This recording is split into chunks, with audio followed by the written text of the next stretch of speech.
ஒரு நாள் பாத்தீங்கன்னா சர்ச்சையில ஒன் டிரைவ்ல லாகின் பண்ணி உள்ள போனேன். அங்க பாத்தீங்கன்னா கம்ப்யூட்டர்ல நான் ஸ்டோர் பண்ண எல்லா போட்டோஸ், வீடியோஸ், ஃபைல்ஸ் எல்லாமே ஒன் டிரைவ்ல ஸ்டோர் ஆயிருக்கு. இது என்னடா அப்படின்னு செக் பண்ணி பார்த்தா என்னோட பிசில மைக்ரோசாஃப்ட் அக்கௌண்ட் வந்து லாகின் பண்ணிருந்தேன்.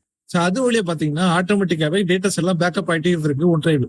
உங்க விண்டோஸ்ல டாக்குமெண்ட்ஸ், பிக்சர்ஸ், அட்டாச்மெண்ட்ஸ், டெஸ்க்டாப் இந்த ஃபோல்டர் எல்லாமே ஆட்டோமேட்டிக்கா வந்து ஒன் டிரைவ்ல வந்து ஸ்டோர் ஆயிட்டே இருக்கும். இதை பிக்ஸ் பண்றதுக்கு ஒரு வழி இருக்கு. அதுக்கு முன்னாடி ஒன் டிரைவ்ல உள்ள எல்லா டேட்டாஸையும் பேக்கப் எடுத்துக்கோங்க. உங்க லோக்கல் டிஸ்க்ல சேவ் பண்ணி வச்சுக்கோங்க. ஒன் டிரைவ்ல ஸ்டோர் ஆன டேட்டாஸ் ஏதாவது டெலிட் ஆயிடுச்சுன்னா பிசிலையும் அந்த டேட்டா எல்லாமே டெலிட் ஆயிரும். அதனால ஒன்ஸ் நீங்க பேக்கப் எடுத்துக்கோங்க. பேக்கப் எடுத்துட்டு நான் சொல்ல போற செட்டிங்ஸ் எல்லாத்தையும் நீங்க வந்து ஆஃப் பண்ணி வச்சுக்கோங்க. சர்ச்ல நீங்க வந்து ஒன் டிரைவ் சர்ச் பண்ணுங்க. அதை ரைட் கிளிக் பண்ணி ஓபன் ஃபைல் லொகேஷன் அதை கிளிக் பண்ணுங்க. ஒன் டிரைவோட ஃபோல்டர் வந்து இங்க வியூ ஆகும். அதை ரைட் கிளிக் பண்ணுங்க.